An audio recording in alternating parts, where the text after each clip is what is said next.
Acts 14. Paul and Barnabas spoke in the Jewish meeting place in Iconium, just as they had done at Antioch, and many Jews and Gentiles put their faith in the Lord. But the Jews who did not have faith in him made the other Gentiles angry and turned them against the Lord's followers. Paul and Barnabas stayed there for a while, having faith in the Lord and bravely speaking his message. The Lord gave them the power to work miracles and wonders, and he showed that their message about his great kindness was true. The people of Iconium did not know what to think. Some of them believed the Jewish group, and others believed the apostles. Finally, some Gentiles and Jews, together with their leaders, decided to make trouble for Paul and Barnabas, and to kill them by throwing stones at them. But when the two apostles found out what was happening, they escaped to the region of Lycaonia. They preached the good news there in the towns of Lystra and Derbe, and in the nearby countryside. In Lystra there was a man who had been born with crippled feet, and had never been able to walk. The man was listening to Paul speak, when Paul saw that he had faith in Jesus and could be healed. So he looked straight at the man and shouted, "Stand up!" The man jumped up and started walking around. When the crowd saw what Paul had done, they yelled out in the language of Lycaonia, "The gods have turned into humans and have come down to us." They gave Barnabas the name Zeus, and they gave Paul the name Hermes, because he did the talking. The temple of Zeus was near the entrance to the city. Its priest and the crowds wanted to offer a sacrifice to Barnabas and Paul. So the priests brought some bulls and flowers to the city gates. When the two apostles found out about this, they tore their clothes in horror and ran to the crowd, shouting, "Why are you doing this? We are humans just like you. Please give up all this foolishness. Turn to the living God who made the sky, the earth, the sea, and everything in them.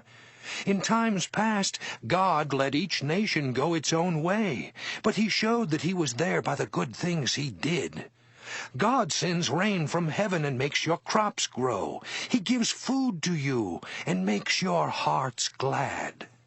Even after Paul and Barnabas had said all this, they could hardly keep the people from offering a sacrifice to them. Some Jewish leaders from Antioch and Iconium came and turned the crowds against Paul. They hit him with stones and dragged him out of the city, thinking he was dead. But when the Lord's followers gathered around Paul, he stood up and went back into the city. The next day, he and Barnabas went to Derbe. Paul and Barnabas preached the good news in Derbe and won some people to the Lord. Then they went back to Lystra, Iconium, and Antioch in Pisidia. They encouraged the followers and begged them to remain faithful. They told them, "We have to suffer a lot before we get into God's kingdom." Paul and Barnabas chose some of those who had faith in the Lord to be leaders for each of the churches. Then they went without eating and prayed that the Lord would take good care of these leaders. Paul and Barnabas went on through Pisidia to Pamphylia, where they preached in the town of Perga. Then they went down to Attalia and sailed to Antioch in Syria. It was there that they had been placed in God's care for the work they had now completed. After arriving in Antioch, they called the church together. They told the people what God had helped them do, and how he had made it possible for the Gentiles to believe. Then they stayed there with the followers for a long time.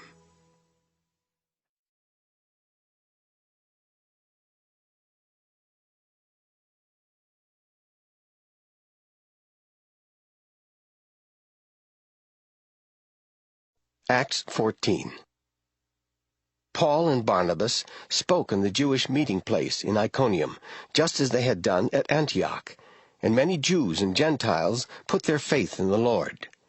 But the Jews who did not have faith in him made the other Gentiles angry and turned them against the Lord's followers.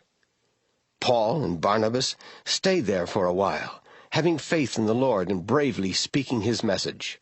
The Lord gave them the power to work miracles and wonders, and he showed that their message about his great kindness was true. The people of Iconium did not know what to think. Some of them believed the Jewish group, and others